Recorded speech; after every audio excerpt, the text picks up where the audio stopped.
Coming up on this week's show, the Oliver twins announce a new collection. A lost sim game has been found. And we talk Amiga after Commodore. Today's episode is brought to you by Beer52, the world's most popular craft beer discovery club. Hello and welcome to the Retro Hour podcast, episode number 228, your weekly dose of retro gaming and technology news with me, Dan Wood. Me, Ravi Abbott. And me, Joe Fox. And it's that time of the week again when we get our retro on, reminisce about all the happenings in the world of retro gaming and technology over the last 7 days, and bring you a very special guest as well. Can we just take a moment as well to say a very happy birthday to our main man of rock and roll on the Retro Hour podcast. Happy birthday, Joe. Oh, cheers, man. Thank you. Did you have a good retro one and get some retro gifts? I did, actually. I got a couple of retro gifts, to be honest, which I'm going to do a little video about, which hopefully should be out in the next couple of weeks, which we'll post on the page. What was it like having a birthday in lockdown? It was all right. Like, my wife got me some really nice stuff, and my mum came and saw us, and she brought us a McDonald's. Nice. And we ate it in the garden, and we walked the dogs, so it was all right. And it wasn't a big birthday, so... I remember last year you actually broke your leg on your birthday, didn't you? So probably safer that you did it in lockdown, actually. Yeah, it was a safe one, this one was. I remember you and your wife turning up and it was like, where's Joe? He's in hospital. That is how metal Joe is. Or clumsy.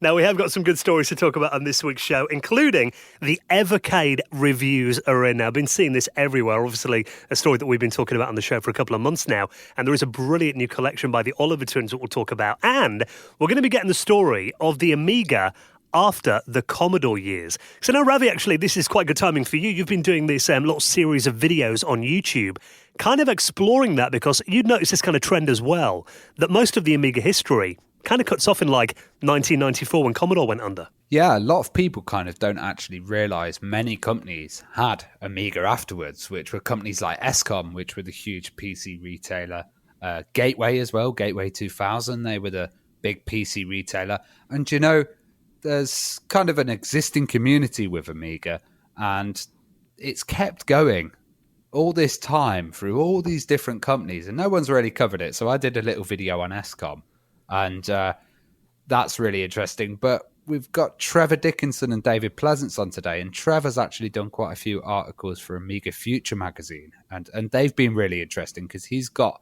a unique perspective, kind of being an industry guy himself, but also being an Amiga collector.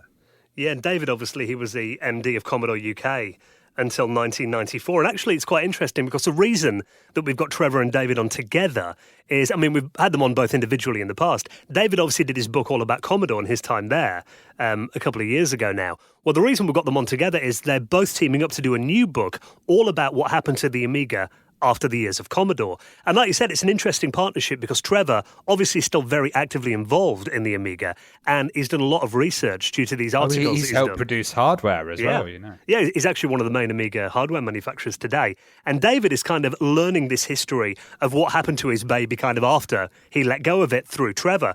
So it's going to be a really interesting collaboration. So today, we're going to be joined by David and Trevor to get the story of what happened to the Amiga after Commodore. So I think, you know, for a lot of people, especially if you listen to the show, you might be like a console fan, you know, like Joe is, or maybe into like different systems. A lot of people just remember everyone having Amigas, and then all of a sudden one day, you just couldn't get them in Dixon's or Comet anymore. They just suddenly vanished. And a lot of people don't realise kind of the turmoil and all, like you said, all these different companies that had their fingers in the pies kind of leading up to today. It's quite an interesting story, I think. Yeah, it's quite reflective of other stuff as well, like Acorn as well. They had kind of a similar situation going into different companies, and I think it happened to all of these big brands that really disappeared, but Amiga seems to have kind of stretched it on for many, many years.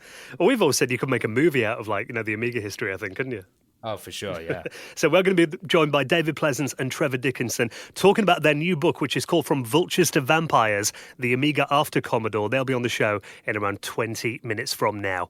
Now, let's get straight into the stories this week. Now, we did mention about the Evercade, and I've got to say, all the reviews I've seen so far have been really positive. It's actually getting glowing reviews, I think. Yeah, it seems like a really nice device, and I when we were looking at this as well, I was looking at the price point, and, you know, it's 60 quid. Yeah. And I think that's really nice. They've got it in a really nice little collectible package. So you get these collectible cartridges. The cartridges are only 15 quid each. They've got multiple games on them. They come in a nice little package, and it's kind of nice because you get these celebrations of different companies in these cartridges. So, you get a certain selection of games from one company. And Like Namco did one, didn't they? Yeah, you could take them out and then swap them about. It looks really nice, and it also connects to your TV, so it's a lot like a Switch. And I think the form factor as well, because I don't know about you guys, and I mean, Slopes kind of talked about this in his review as well, that he's not a big fan of kind of the square form factor, like kind of like the DS. I agree with him that I prefer the longer kind of Game Gear style portable device, like the Switch, for example. I find that a lot more comfortable in my hands than something that's quite cramped and small. Yeah, it does look like a nice little, compact, and it just fits, looks like it'll fit into your palms quite nicely and kind of take them up as well. But I haven't really seen much about this. Did he mention much about the sound on them? Like, what's the sound on it? That's one thing I didn't notice from his review. The main things he kind of covered in the video I was watching before is the things I was kind of worried about.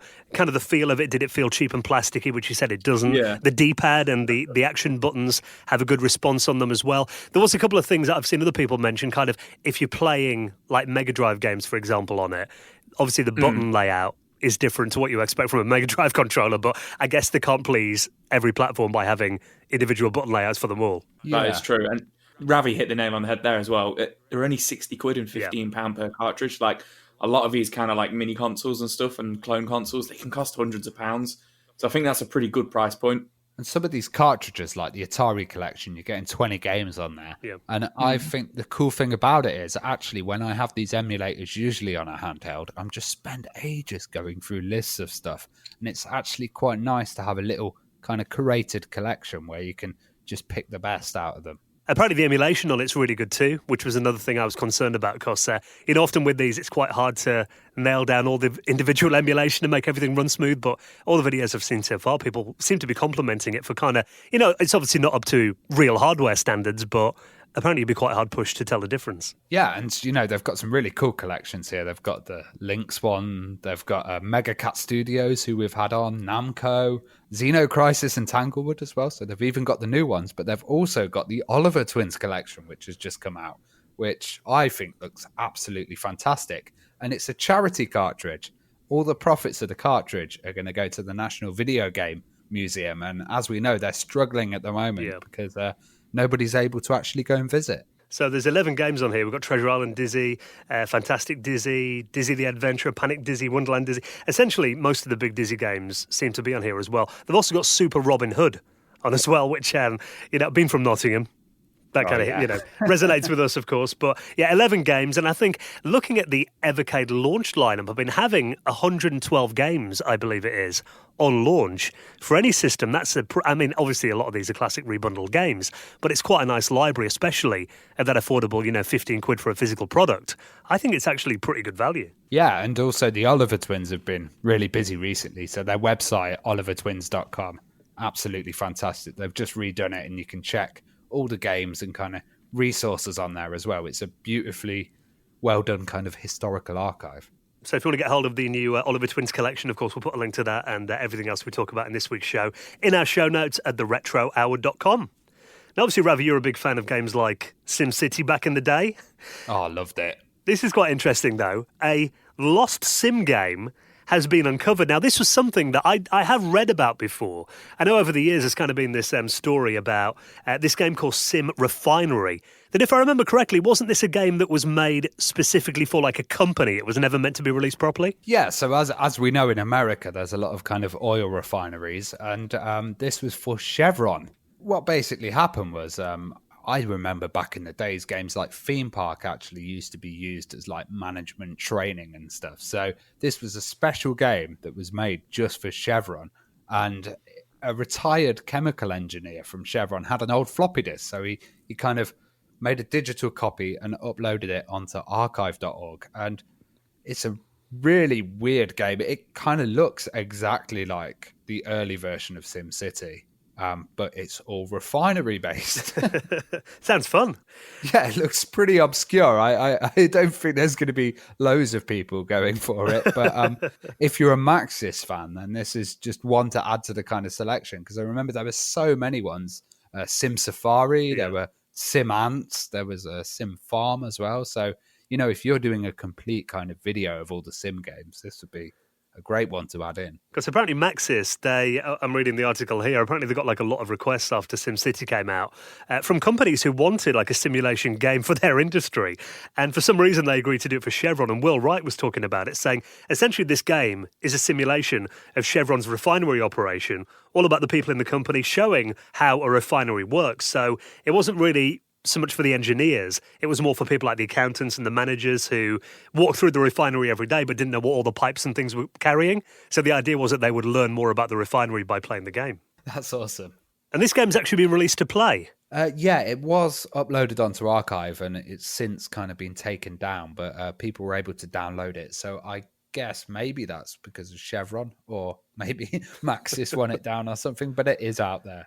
And apparently from what I'm reading, it wasn't really a very finished product by the version that was on archive.org. It was kind of more of an early beta. Again, like you said, for Maxis collectors, really cool that it's out there. And I imagine, obviously if anything gets uploaded to the internet for even 5 seconds, there are copies out there afterwards, aren't there? Totally.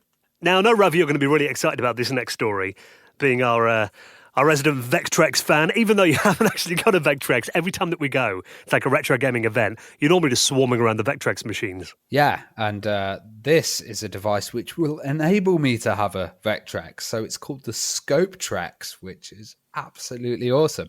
And as we know, Vectrexes are always kind of dying. They're very hard machines to maintain. And oscilloscopes are available for every nerd online. Quite a lot of people have oscilloscopes.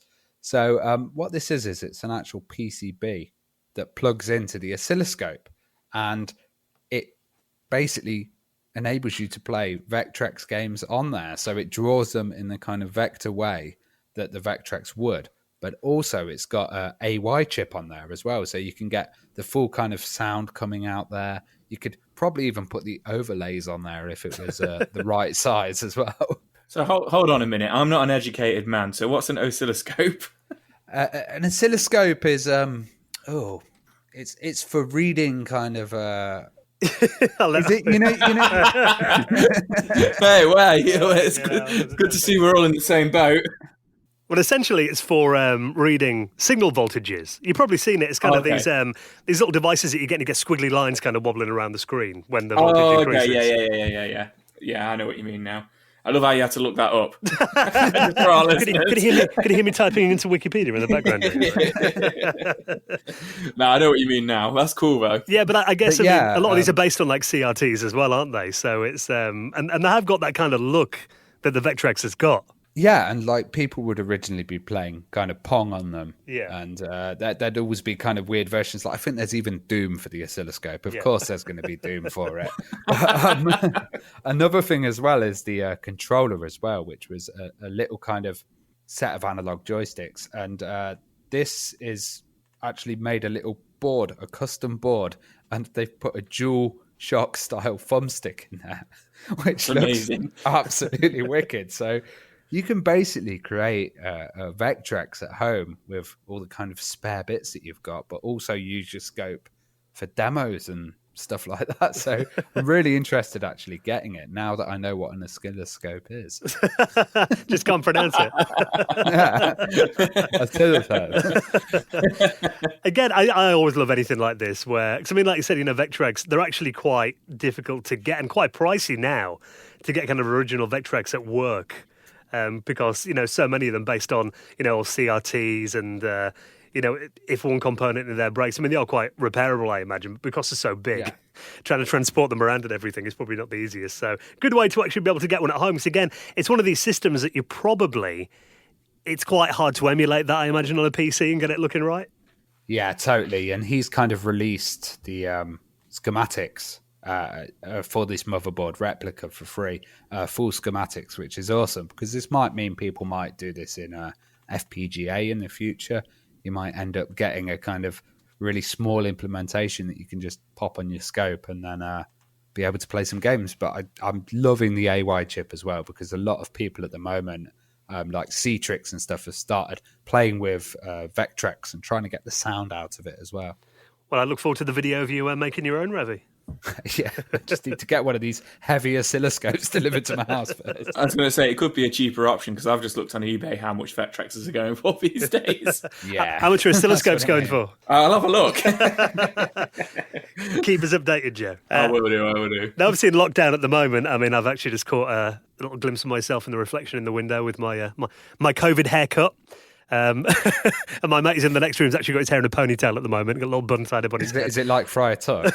I look a bit like a scarecrow, actually, at the moment. But it's like, obviously, we've had a lot more time to do things. I mean, a lot of people have kind of been enjoying themselves a little bit at home, a bit more time to play games, spend time with the family. And actually, this is quite an interesting little study. There's actually been a retro gaming comeback.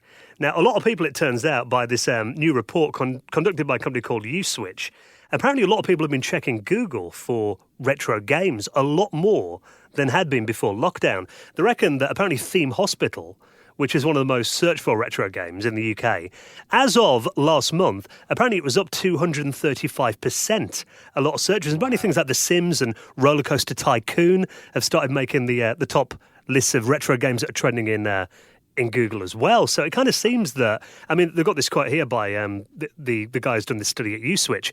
He goes, it's not surprising that people are looking for games to play at home. However, what really surprises him is that people aren't looking for new games. Instead, they're looking at retro games and nostalgia, which I thought was quite an interesting little turn up, that generally people that are not into retro gaming are starting to look for these titles now.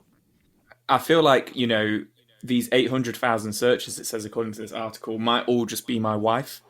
Because if she has been on furlough now for 3 months and she's been playing Roller Coaster Tycoon, The Sims, and Theme Hospital, which I thought was really interesting now that it was 3 games. Yeah, and all searches come from Nottingham. Yeah, and all of them have come from Nottingham. No, that's crazy, that is. But it's those particular games as well, like the Sim games, essentially, which I thought was really interesting. I wonder if it's got anything to do with like this resurgence of 2 Point Hospital as well, which is kind of like the sort of, sequel to Theme Hospital. Or maybe really hospitals are so horrible at the moment, people want to have some kind of fun there, or they're thinking like, or people miss what game A&Es did very I much. play in the past that completely wasted a load of time? That's what I think it might be, because, when you're working all day and everything, generally, I mean, obviously, we're all still, us guys are all still working at the moment, so it probably doesn't apply as much to us. But, I mean, generally, it's just kind of pick up and play half-an-hour games that I get. If I've got a week off, for example, I probably will be more inclined to sit down with a game that is a bit more in-depth and is going to take up a bit more time. So, I mean, generally, you might not get time to really put the effort into something like Roller Coaster Tycoon, but if you're off work, you probably would. Yeah, that's a good point, actually, because it's not exactly a pick up and play for a half an hour or something. That you get really stuck into these kind of games, which kind of puts me off sometimes, just because of with working overtime and stuff like that. You do just want to pick up and just shoot somebody or something, usually, when you play a game. Is work going that bad, Joe? Yeah, absolutely. I know exactly what you mean. I tried to get into theme park again. It was actually before Christmas. I sat down, I looked at the empty map, and I was like, I just can't be bothered. I can't be bothered to start from this point. Yeah, it can be a bit overwhelming. I think also if you haven't played games for years, then you're not going to be like, right, let's just whip out Minecraft and start connect to a server. It's going to be like, oh, Roller Coaster Tycoon. I remember that. I've noticed it with a lot of people on my Facebook timeline seem to be listening to music they loved when they were a kid and all that again, and sharing albums and everything. There probably is like an element of just kind of wanting to return to happier times kind of thing, I guess. Yeah, absolutely. I wonder if it's like, people emptying attics and old garages and stuff as well while we've been in lockdown, and just kind of finding some of the boxes to these old games and having no way of playing them now, and just being like, oh, I wonder if I can play that online or something. Now, before we get into our chat this week all about the Amiga after Commodore, I thought this was a cool little story as well. Phantasy Star. Now, obviously, that was a huge game on the Master System, wasn't it, when it came out back in the late 80s? Well, there's an interesting story here about the fact that it's got an English patch, and this has been 14 years in the making.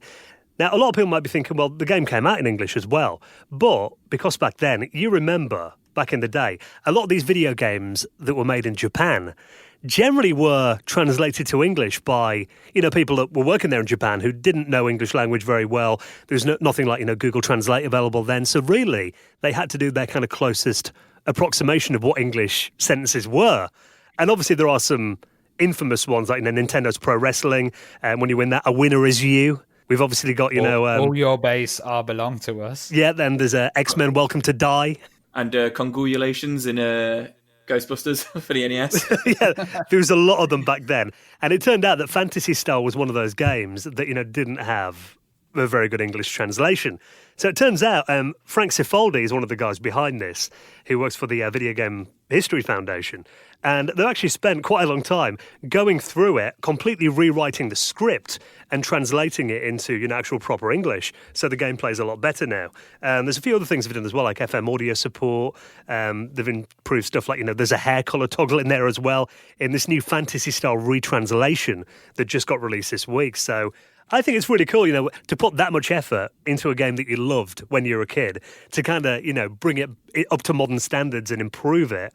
I think that shows a lot of love for the game. What I remember is a few years ago, it'd be really hard to actually get some of these games. And Final Fantasy, I remember do you remember that, Joe? The really badly translated Final Fantasy ROM hacks. Yeah, I used to play them on SNES ROM, spelt with a Z, when I was about 11, 12. And yeah, like you say, a lot of them were early fan translations from like the earlier, Final Fantasy like 1 through to 6.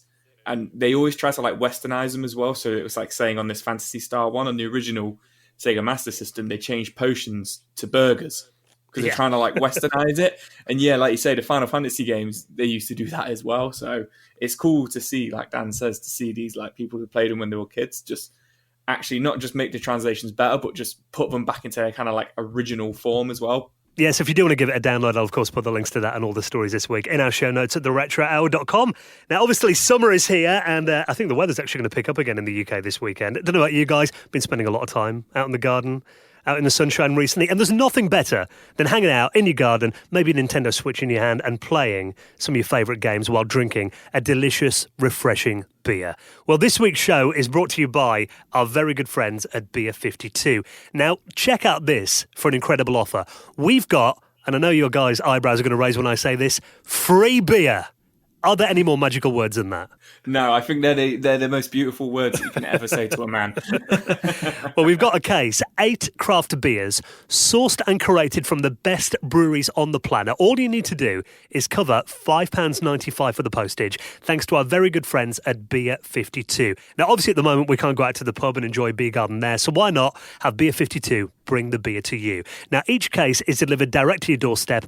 No need to leave the house, and if you want to stock up, now is your chance to do it. And Beer 52 are actually the world's most popular craft beer discovery club. With over 150,000 members, they send a brand new case of beer to you every single month. Now, we've all been huge fans of Beer 52. Whenever we do get together and at house parties and that, generally we've got a case of Beer 52 kicking around, because there is something for everybody in them, isn't there? Yeah, it's really interesting, actually, because I'm just looking at the kind of site here, and they've got mixed beers, which is a selection of light and dark, but they also have vegan friendly light beers as well, and that's always a bit hard to get. And they do themes as well, so that means, in the past we've done stuff like New Zealand beer, South Africa, Korea, American, European beers as well. And they're an independent British company, and they're passionate about the UK craft beer scene as well, and they're supporting that during this difficult period. So you can kind of pick what beer you want, like Ravi said, if dark beer is not your thing, choose the light option, and of course you do get a free snack. You can't have a beer without a snack, can you?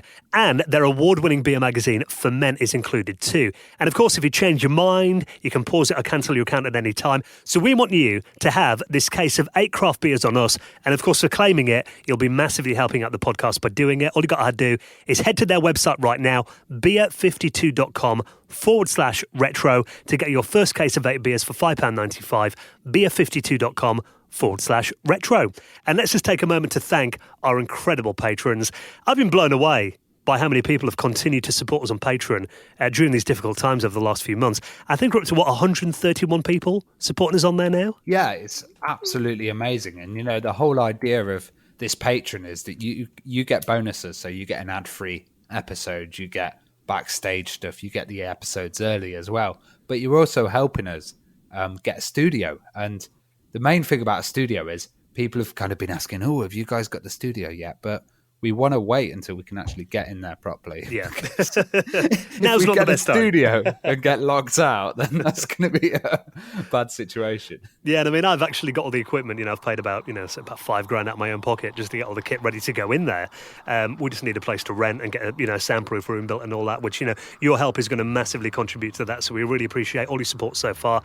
And of course, we're going through everybody and giving them a shout. Eventually, in the Retro Hour Hall of Fame, getting through as many names as we can each week. Like this week, thank you, Ashley Kingston, Matthew Beeman, Daniel James, Graham Sinclair, and Kevin Hayes, who all made donations into the running of the show. Thank you so much for your support, guys. And of course, we are going to be doing our Patrons Hangout on Sunday night this weekend as well. Oh, looking forward to that. They're always fun. Yeah, so if you want to get the link to that, all you've got to do is support us on Patreon. All the details at theretrohour.com. And next, we're going to get into the story of what happened to the Amiga after Commodore with this week's special guests, David Pleasance and Trevor Dickinson, next on the Retro Hour podcast. You're listening to the Retro Hour podcast, and it's time to welcome on this week's very special guest. Now, it is my honour to welcome two very dear friends who we've both had individually on the podcast before. First time we've had them on together because we are announcing a very exciting project. So welcome to the Retro Hour podcast, David Pleasance and Trevor Dickinson. Well, hello everybody, and welcome to this wonderful podcast that we love so much. Yeah, and hello from COVID-19 lockdown in New Zealand. Yeah, it's quite weird because David and I have got a glass of wine on the go at the moment because it's like 9 o'clock in the evening here. You're on a coffee, I think, Trevor, because it's start of the day over there for you. I've got my daily squeezed juice from my wife, and it's early. We appreciate you joining us so early in the morning, Trevor. Now, it is really exciting to have you both on the line because obviously I'm sure our audience know, David, you used to be the managing director of Commodore UK, and you wrote a book. So we were talking, it was probably about 2 years ago you were last on, before Commodore The Inside Story was released, which was a story all about your time at Commodore and also other people's perspectives on the Amiga, Commodore as a company, and it kind of charted from, the Jack Tramiel era to the end in 1994. So how did the book go for you then? Because I know you've had such a good reaction from Amiga fans and Commodore fans. It's been absolutely unbelievable. In fact, I had to have a second print run because the first print run was sold out very quickly. And what's been really amazing about this is that as I've traveled around over the last 18 months, visiting many of the fantastic events that the Commodore and Amiga seem to feature in, many people are coming up to me, asking me to asking to buy a book and also for me to sign it, and people coming up to me and saying how much they enjoyed the book. And it's been absolutely incredible. I just can't believe how successful this has been. And I'm really proud of what we delivered. I think everybody loves it, and it's a very good read. And I'm thrilled to bits. It's been phenomenal. Well, the reason we're here today with Trevor, of course, is because you're writing a book together now. Yeah. Well, again, it's really interesting because I would never have imagined that I had any material in order to write a follow-up book to Commodore The Inside Story. But as I've now been back in the industry for the last 3 or 4 years, and I meet so many people, I'm learning loads and loads of more information and more stories. And what I think there is a massive need for in our community is to find out what has happened since ESCOM bought the assets from Commodore in the auction in New York, which I was actually at. What happened? How ESCOM basically screwed things up. Then all the different companies that Commodore assets, whether it be IPs or trademarks or logos or what have you, they all got, it was being scavenged by lots of different people who wanted to get hold of certain things, mostly for greed purposes. That's my opinion at the moment. But the thing is that it all led into many lawsuits and cease and desist orders and various other things, which in a way was very detrimental to our community. And I've started to research and record how those things happened, who was involved, what the reasons were for, and so on, so that we end up with a very true story of exactly what happened. And in fact, of course, some of the lawsuits are still current. Okay. But then the idea of the book is that towards the end, in spite of all of those incredible altercations and eruptions that were happening, the technical people within our industry have come up with some of the most wonderful products. In fact, some of the products I've seen are better technical specs than I saw at Commodore. And so it's kind of a juxtaposition that we've got on the one hand, all of this drama going on, courtrooms and so on and so forth. And yet, in spite of all of that, we have some wonderful products being released. So it's a very interesting story with, I hope towards the end, it's a nice story. So no, Trevor, you were probably the same as me. I was a big Amiga fan in the early 90s. Then when it got to that stage when Commodore went bust, it was a really difficult time to be an Amiga user. And I hung in there. The Amiga 1200 was my main computer until around 2001, I think. And we saw it go through a series of so many different companies in really quick succession. And I mean, you could say that the optimism was always there, but it wasn't an easy time to be an Amiga user back then. It's interesting that you used your Amiga 1200 till about 2001. It was the same with me, my Amiga 4000, a system I towered myself. I used that for business, and I used Amigas in my business, 2000s, 3000s, and 4000s, up to about 2001. And for me, I started sort of pining for the good old days. We're in about 2004 and 5. I started doing research, looking at the Amiga, what happened after Commodore. And it was actually a Total Amiga magazine in the UK that got me really into it. I started reading back issues of that. And I wanted to embrace anything that was an Amiga. And as David said, I would say that not all companies were greedy, David. I would say people had real, genuine plans to rebuild the Amiga platform. And some were definitely hoaxes. But the vast majority of people spend a lot of time, money, and effort trying to recreate the Amiga dream. And I always, when I say Amiga dream, it always sounds a bit strange, but it really was. If you're an Amigan today, dating back to the 80s and 90s, it was a fantastic time for computing. Before computers became really a commodity, and today computers are a commodity. But that's Amiga spirit that lives on with the Amiga enthusiasts. That really, and David's correct, has really kept the Amiga alive, because, let's face it should have died and gone, disappeared. Yeah. But it's the community that's really kept it alive, and a few companies as well that have hung in there, mainly for, I'm going to say, I wish it was for profit, but mainly for, for keeping the spirit of the Amiga alive, and obviously driving forward. And so, from my own perspective, my involvement with, let's say, modern Amigas in all their wonderful flavors is driven by a deep-seated passion to see the Amiga continue in one form or another. Well, a lot of our listeners maybe, knew about the Amiga. There might have been console fans back then. Maybe they had like an Amiga 500 with a Batman pack, or an Amiga 1200, and may have wondered, the Amiga disappeared from the store shelves. What happened to it? Where did it go? And I know at the end of your last book, David, you got to the auction when Commodore UK was bidding to buy the assets of Commodore International. Like you mentioned then, it actually ended up with ESCOM. So let's kind of pick your story up from there. After that auction in New York, what happened next with Commodore UK? Because if I remember correctly, you did keep operating for a while after ESCOM bought the Amiga and Commodore. Yes, indeed, Dan, you're absolutely right. It transpires that Commodore UK was the most profitable subsidiary of Commodore in the world for quite a long time. And the reason I'm saying that is because it meant that even though our parent company went under, and then very quickly, one after another, all the other subsidiaries went, because we had a healthy bank balance and we had a really solid business, we were able to buy inventory from the subsidiaries as they went under and continue trading. We were, obviously, the story is fairly well known that Colin Proudfoot, who was my co-MD, my financial guy, and myself, we really wanted to buy the assets because we had a vision of what we could do with Commodore, and particularly with the Amiga, which must have had some merit in its day, because we raised $50 million. And that's in 94-5. I mean, you try and raise $50 million today, it's virtually impossible.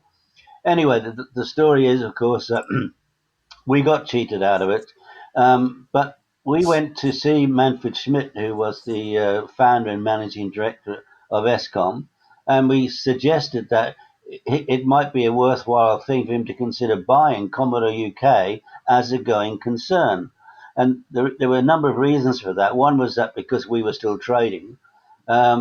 Secondly, we offered him the opportunity to utilize some tax credits that we had built up over several years of trading that he would have been able to utilize. And we're talking about £6 million worth of tax credits, which in effect would have meant that he could have probably turned over, I'm guessing, probably 18 or 20 million before he had to pay any tax on it, just by putting the same business he had through the UK Commodore business.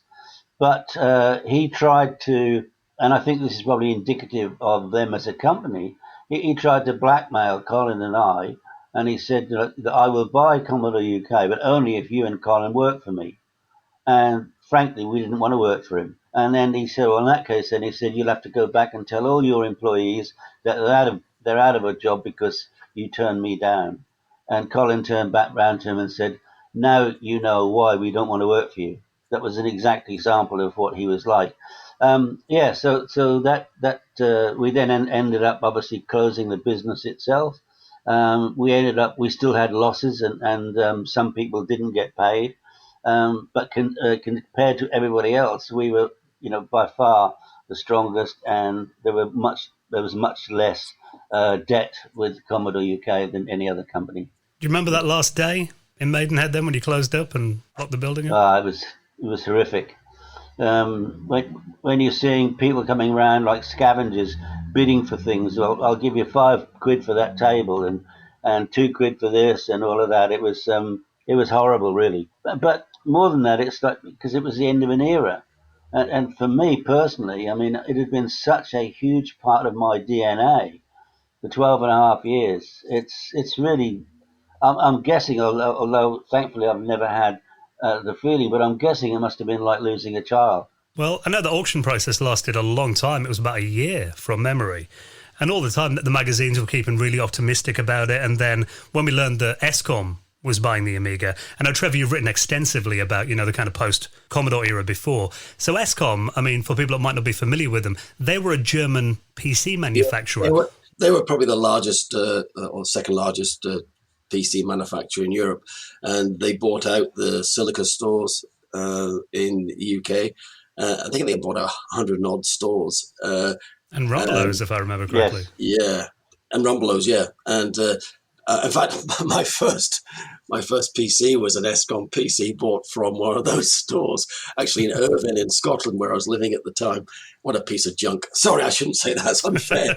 But I got it. I thought it was the latest and greatest. And then I stopped using it and went back to my 4000. To be honest, it was not very good. But the thing was the length of time it took ESCOM to buy Commodore. Within a year, they were bust. Well, that ESCOM era, though, was interesting because I remember, we all thought, right, it's been saved. A big company's bought the Amiga now. And they set up their own subsidiary called Amiga Technologies. That's correct. Which was there just to focus on the Amiga. What did Amiga Technologies achieve in that year and what did they actually do? Well, they produced this thing called the Walker. Did you ever see that? It looked like a vacuum cleaner. Yeah, it looked like a cross between a vacuum cleaner, Darth Vader's helmet, and K9 Doctor Who's metal dog. But I did get to see the Walker at the World of Amiga show in, I can't remember if it was Earl's Court or Hammersmith or somewhere. And I hated it. I really loathed it. But just the look and everything about it. However, today it would be really cool to own one because they're so unusual. But yes, I've seen people doing 3D printed versions of it and things online, making their own walkers. Yeah, I know. Yeah, it's fascinating. Yeah, Justin Vaughan has got one, a very good one actually, beautifully made, really lovely one. But listen, I think we should just let your audience know how it is that Trevor and I are working together, co-authoring on the book, and how that came about is that I sent messages to everybody that I could think of who were involved in one way or another in the post Commodore days. And of course, Trevor being involved with Aeon and so on and so forth. So I wrote to him and said, look, Trevor, I'm thinking of writing a book about everything that happened post Commodore. And of course, you figure very highly in it. Is it okay if I interview you and you tell your story, and then we'll take it from there? And then Trevor came back to me and he said, well, as a matter of fact, they said, I've got a massive amount of information that I've gathered over the last 25 years, which may save you a huge amount of work. Which of course, and he said, so how about we co-author? And of course, for me, that was the most perfect thing, because not only does that work from a business point of view, Trevor and I have been very good friends from the very first second we met. And it's a natural blending of different skills and talents. So for me, it's an absolute thrill to have Trevor involved in the co-authorship of the book. And it also means that what's going to happen is that we'll have all of the actual information that Trevor's gathered, supplemented by interviews with all the people who are going to talk about their experiences as of today. So we have a very broad perspective of the story from then and from now point of view. And I think that will be intriguing to the readers. And from what I've been told, our community, our potential audience, they're gagging to find out about all of this stuff. So I think we're on a real winner in providing the information that so many people are looking for. But what interests me and why I was quite keen to get involved is when you start a business, most businesses fail. That's the fact of life. And the Amiga, Commodore and the Amiga generated a business which was worldwide. I mean, we know it. It was a well-known worldwide business. The Commodore brand was well known. But what it's done, that business after it died, it spawned so many other businesses and people that maybe they weren't successful with Commodore and Amiga after it, with the relaunch of Amiga, but they went on to other greater things and are still contributing to society and technology today. And you just look at a few of them, like John Bulmer of Scala. I mean, Scala became one of the preeminent digital science companies in the world, still probably one of the most recognizable names. And he went on to become a humanitarian, creating solar ovens for Africa, for example, and various other things. But there are a lot of people that created a business supporting the Amiga who've gone on to create other businesses and successful businesses and companies, or the users of the Amiga, the enthusiasts that have gone on to create businesses, companies, and actually new Amiga hardware in all of its great, glorious forms and flavors. Which is, I think that's some of the things that David's talking about as well. I mean, it's kind of going back to that ESCOM era then. So, we're kind of in the post-Commodore time now. ESCOM have got their shops. And I remember I lived in Darlington in the northeast at the time. And this is an indication of, ESCOM had a shop in Darlington next door to Burger King. And it's a small little town in the northeast of England. Probably not the kind of place, if you're going to expand into the UK, it wouldn't be top of the list normally. And then I remember going in there, and I don't think they even had an Amiga in the shop. So I remember they relaunched the Amiga 1200, if I remember right, as in the Magic Pack. That's right. Well, the thing is, you lived in Darlington. I was now in Durham. Yeah, just up the road. There was an ESCOM shop in Durham, right? So I walked in there. It's when I bought my ESCOM, actually. And it came from Irvine, but it was built there. But I bought it in Durham. And they had a pile of A1200 Magic Packs stacked up in a corner, and there was a guy came in with his young son, and he wanted to buy a computer for his son for his schoolwork and blah, blah, blah. All the usual, the kid's going to play games on it, but he wants it for his schoolwork. And the salesman pushed them, said, oh, no, they're just toys. You don't want those. Straight to an ESCOM machine. And he was telling him how wonderful the PC was. And no, I couldn't help myself. I'm sorry. I jumped in. I said, well, actually, what do you want it for? Well, he wants to do some, word processing, some spreadsheets, and play some games. I said, well, that pack there, it's got everything you need. That's a PC. You have to buy everything. You choose, and it's half the price. And it was still quite expensive, actually, the 1200. Yeah, they put the price up for it. It was like £100 more than Commodore was selling it for. And I don't know whether he bought the PC or the Amiga 1200, but I was just furious. Stupid. There's a passion of Amiga fans. Yeah. But I know, David, you've heard similar stories recently when you've been talking to people that actually worked in ESCOM stores. Yeah, I've actually got a relatively small chapter, I guess you'd call it, from somebody who is currently fairly well, but he's got his own IT business and doing very well for himself. But he actually worked for ESCOM for about a year in one of their stores. And we kind of just crossed paths by accident. And anyway, he sent me his story, which I mean, I'm not going to tell much about it on air because it's for you to read later. But basically, he was saying how inept they were as a business and so on and so forth. But I'd just like to get back to this thing about about Amiga technologies. And the interesting thing is that obviously a lot of people don't know, but the UK, we were the only subsidiary that put all of these packs together. And they were hugely successful. I mean, the history is there for everybody to read. And I could never understand why Commodore did not make all the other subsidiaries follow suit, because our target audience was exactly the same. But they refused to do so. But the interesting thing, the point that I want to make is that whenever I met with Mary Ali in Europe, he always had Petro Tichenko was his bag carrier, because to carry his suitcases for him. Petro was always very derogatory about the fact that we did packs and we spent all this money and all the rest of it. And the very first thing he does when he takes over Amiga Technologies is to produce a pack. And in fact, he got two of my ex-team.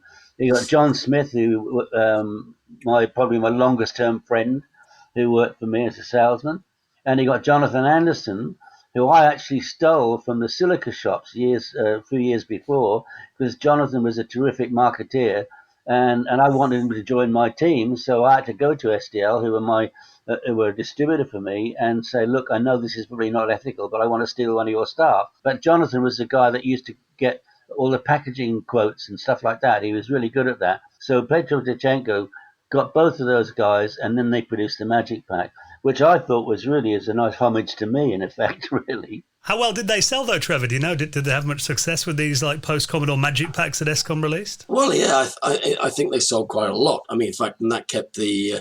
don't forget, I mean, one of the things, and we can be negative about Amiga Technologies, but they did manage to relaunch the A1200 with a few little issues, and the Amiga 4000 Tower. And in fact, the Amiga 4000 Tower was more of a product than the Commodore 4000 Tower, because that really was only just a prototype, really. Even, there were only about 200, 250 ever produced. So the 4000 Tower, which a lot of those were produced.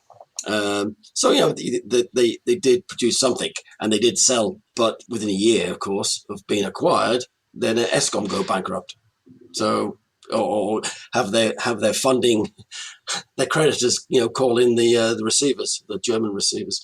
So, who knows whether or not it would have been successful. I mean, the thing was, the computer world was evolving and developing very fast. And if you can make a clone, and you can make a clone cheaper somewhere else, this is what was happening. The market was being flooded by PC clones from Southeast Asia. It's very difficult to become a manufacturer.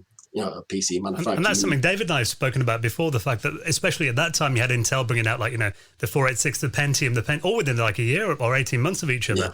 And really then, unless you were shifting that product really quickly out your warehouses, it was essentially worthless within 6 months' time. And I know that brought down a lot of PC manufacturers in the mid-90s. Yeah. And then, of course, the boom. I mean, we forget this. I mean, we talk about Amigas and we take it in isolation from what was happening in the rest of the world. There was a massive technological boom through the 90s. And, of course, it all ended with that bust in the early 2000s, where all the overinflated share prices for technology stocks, just crashed. The NASDAQ crashed. And it was then the survival of the fittest. And the companies that came out of that afterwards became stronger. I mean, of course, we talk about ESCOM and the Gateway acquiring ESCOM. I mean, you just go into the early 2000s.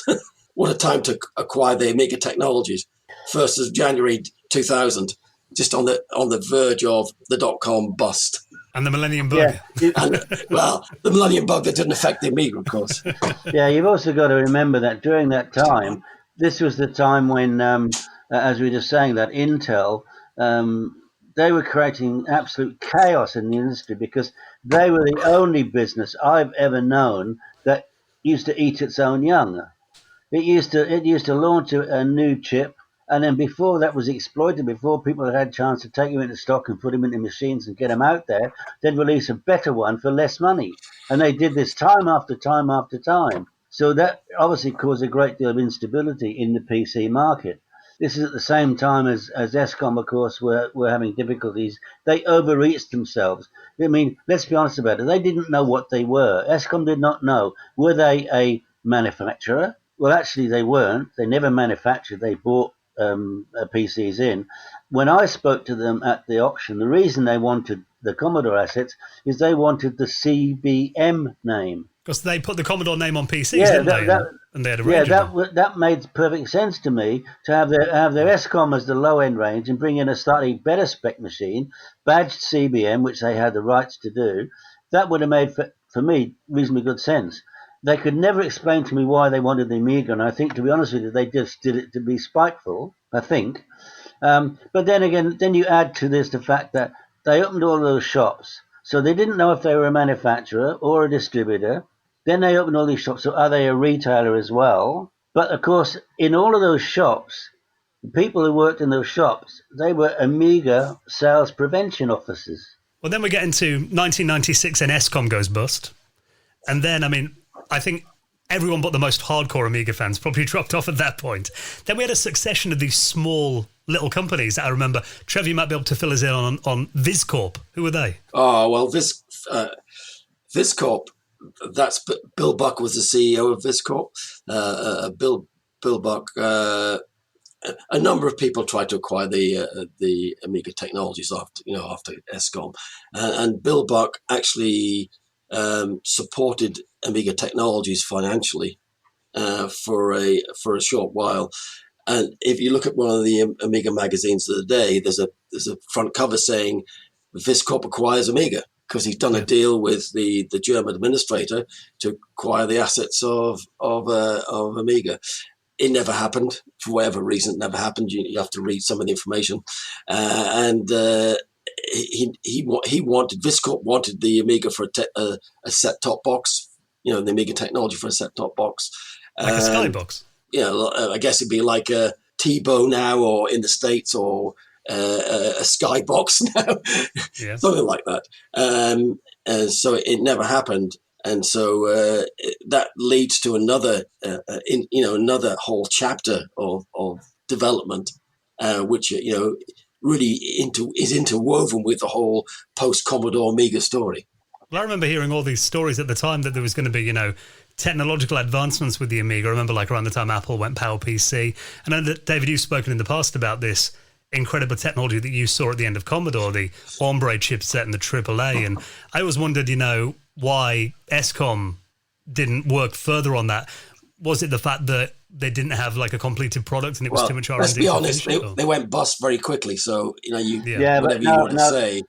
that's got nothing to do with it. The fact of the matter is that they were in Westchester exactly the same time that Colin and I were in Westchester doing our due diligence. They never even looked. They never went to the R&D section, the engineering section in Commodore Westchester. They never even set foot inside that room.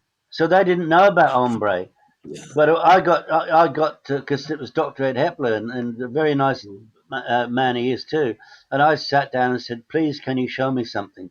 And he obviously cobbled together something in software, but it was mind-blowing what he was developing, which is, as people know, it's based around the HP RISC core, and added with the 3D rendering engine and the blitter and 5.1 surround sound stereo and everything else, all built into the same. It was absolutely incredible. But because ESCOM were never really interested in Amiga, they didn't even look at it.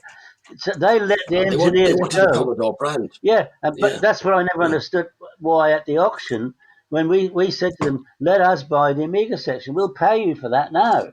If we got that, but they just did. They had no plans for Amiga whatsoever. And I've read reports, I don't know how much you know about it, Trevor, that it was essentially up to the power, or maybe more than the PlayStation was, a good couple of years before that hit the mainstream market. Yeah, well, Dave Haney, I mean, I've had several, as we all have, several late night sessions with Dave Haney over a few drinks. Can't remember most of them after about midnight. But yeah. And it gets more lucid then, doesn't it, when you into the early hours of the morning? Yeah, I think what Dave's saying. I mean, by today's standards, it would be dated. Let's be honest. But for the standards of 1994, it would have been it would have taken the Amiga to a whole new level of excellence. But what's interesting is that the way the Amiga with its custom chipset offloading the CPU and giving discrete operations to other parts of the system. It's what computers do today. And we have a sound card, we have graphics cards. Although we're starting to get back now with some of these chips, with these systems on a chip, where these things are going back into the chip again. So the graphics is built into the main chip. But it's interesting that we've seen if Ombre had been successful, and if David and Colin's acquisition of Commodore had been successful, it'd be interesting to see how it would have developed. It would have been tough, I think, especially with .com bust, because I think that would affect lots of businesses. Lots of businesses went out, disappeared. But it's great to speculate, isn't it? It's great to say what would have happened. Oh, if only.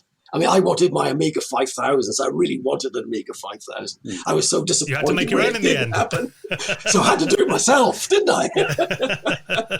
but seriously, you can only say, what if this has happened? We just don't know.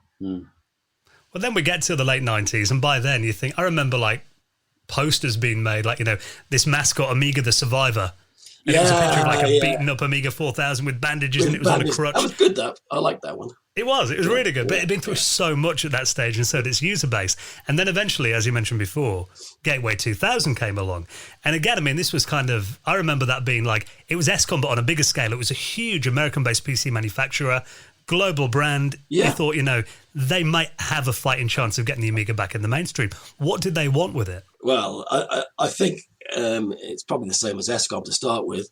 They probably wanted the Amiga patents, because bigger companies, they're always getting their patent portfolios together, protect themselves against each other. And I presume that was their main aim. I can't see they wanted the Commodore. Well, they didn't get the Commodore brand. I don't think they knew what they were acquiring, to be honest. So they acquired the patent base. But what they also acquired was these fervent Amigans who desperately wanted a new Amiga computer. Yeah, I think looking at Gateway, as I've been doing a lot quite recently, I get the impression that they believe, and I think there was some substance to their beliefs, that putting things like an Amiga on a card to fit into a PC and a PC on a card to fit into an Amiga, that kind of technology, which had been talked about, Commodore talked about it way back. But I think as they saw the growth of the PC coming along, which, I mean, let's be honest about it, the PC has taken over from virtually everything. They saw an opportunity. If they could put an Amiga on a card that goes into a PC, they've got the best of both worlds. And I think that had some merit in it. But, of course, we now know that there was a change of management, and that the new manager came in and said, why are we in this, and canned it all, basically. Well, Ted Waite, the founder of Gateway, I mean, he kind of kiboshed the whole. I think there was a lot of internal. I mean, it was a big company. Yes, it was a big company. I think there was a lot of internal politics going on. A lot of people jockeying for position. And I'm trying to think. Jim Collis, he gave an interview a couple of years back where he explained from his perspective why the Amiga didn't get developed by Gateway. But if you want to know about that, you need to read the book. I think it's about time that we told your audience the name of the book, because I'm actually thrilled to bits with the name of the book, bearing in mind that this is a story about how Commodore, its assets, Amiga and its assets, were essentially being attacked on all sides. I mean, Trevor and I have different views about this. I think it was like a pack of scavengers trying to steal away bits of the carcass, if you like, a lot for their own use. Some of them, I think, had genuine aspersions to what they were going to do with it. But it was a mess. It was definitely court cases and what have you. But through all of that, we've come up with some incredible developments. So I've called the book From Vultures to Vampires, 25 years of copyright chaos and technological triumph.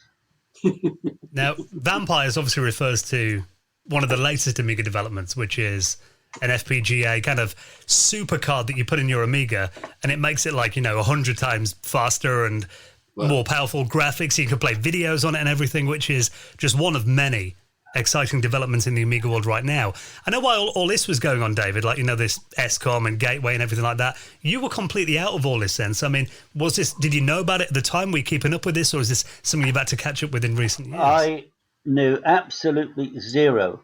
And the reason for that is that, after being cheated out of our management buyout, I was truthfully battered and bruised, and I just wanted to get completely out of the industry. I went under the radar on purpose, and I changed my whole life completely. I remarried. I married a Dominican girl. I took her and her daughter. We moved to Australia. I bought a Mexican restaurant. I ran it for 5 years, opened all sorts of other businesses, and really was completely oblivious to anything.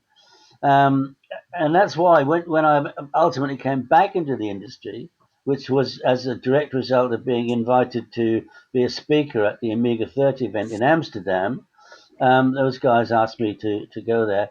And I walked into this room with sort of 500 or 600 people and was applauded like some kind of a rock star. It was unbelievable to me because I was completely oblivious. I swear to you on my life. And then suddenly I find out that all this time, while I've been away and under the radar, people have this idea that they wished I'd been successful because maybe I would have done a better job. I don't know. But it's a wonderful thing. But that leads me on to say, when I wrote the book, because people asked me to tell the story, once I'd written that book, I thought, well, there's nothing else now to tell.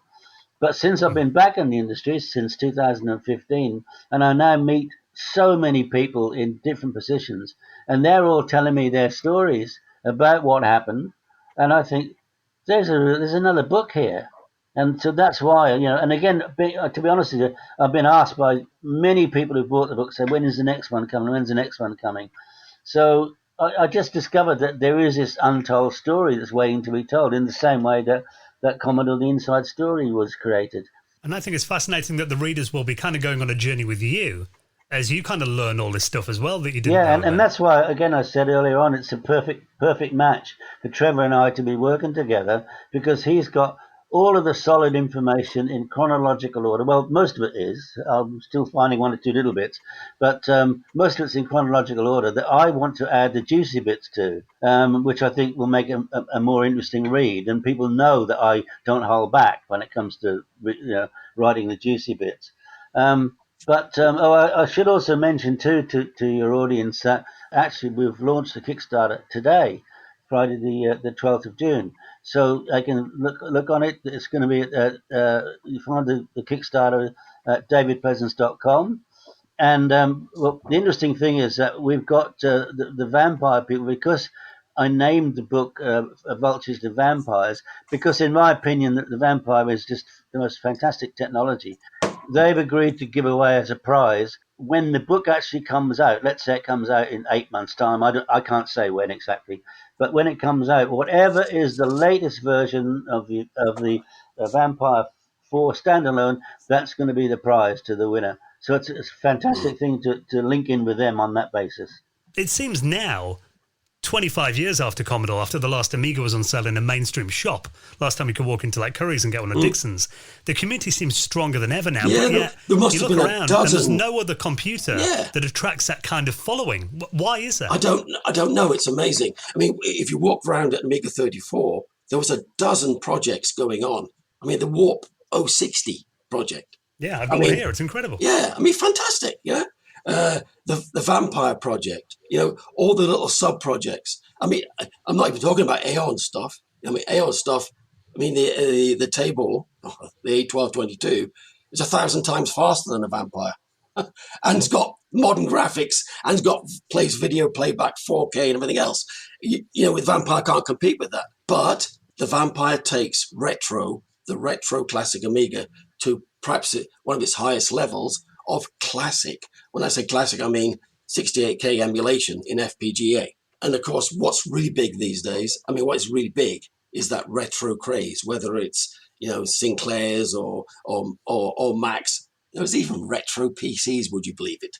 Yeah, and they cost a lot of money now. And they the 486 cost about 400 quid on eBay. Yeah, I know. It's crazy. If it wasn't for the fact there's not been a leading company out there as the figurehead of the Amiga technology.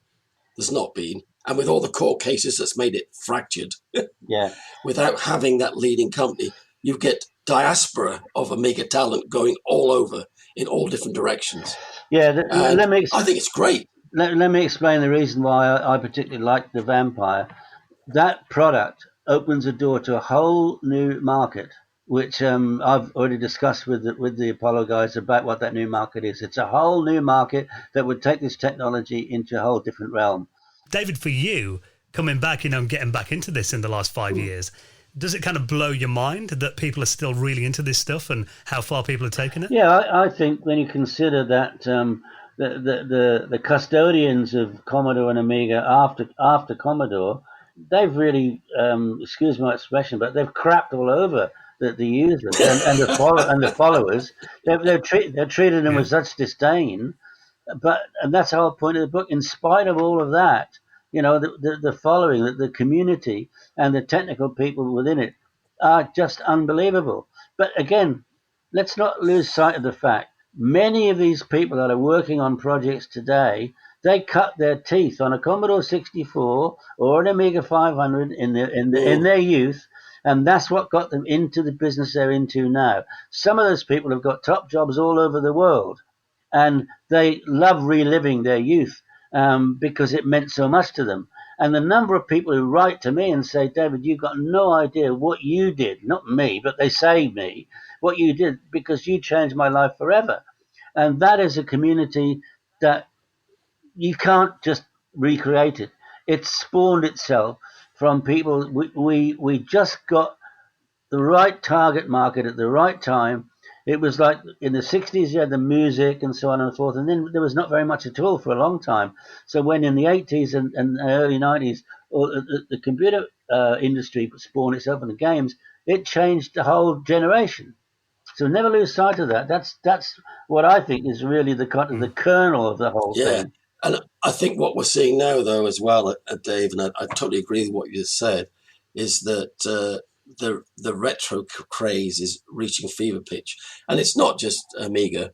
It's all of the machines that and technologies that evolved from the late 70s through the 80s, and you're getting a period now where people want to recreate some of the fun from their youth, and they've got more time, more talent, more experience, and they're able to do that. And so some of the things in, some of the, again, I keep saying Amiga 34, some of the developments I saw at Amiga 34 as I walked around, I was, mightily impressed. There's some clever people out there. Yeah, but let's be honest. Some of them pets, David. Yeah, let's be honest about it. That what's amazing, I can't talk about this year apart from Amiga Ireland, which was, luckily it was before coronavirus.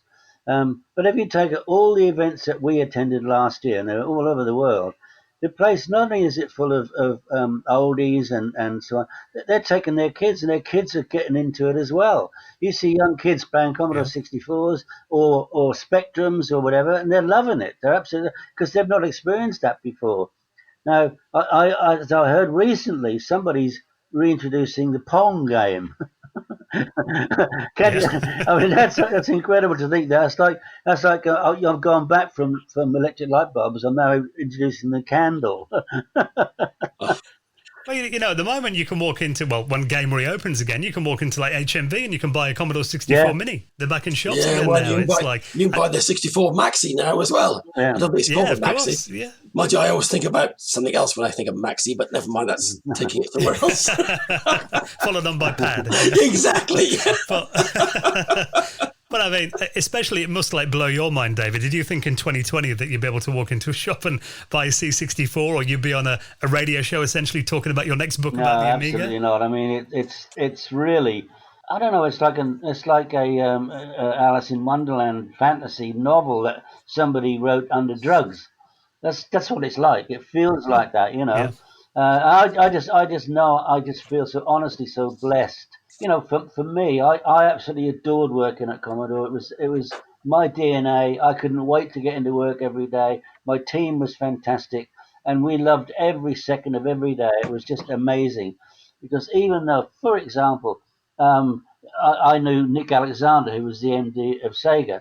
Now, in the daytime, we'd be competitors, and we'd fight like hell and to get the business. But at night time, we'd stand at the bar together and have a few drinks. It was just like that. And everybody knew everybody. These days, the whole business has changed.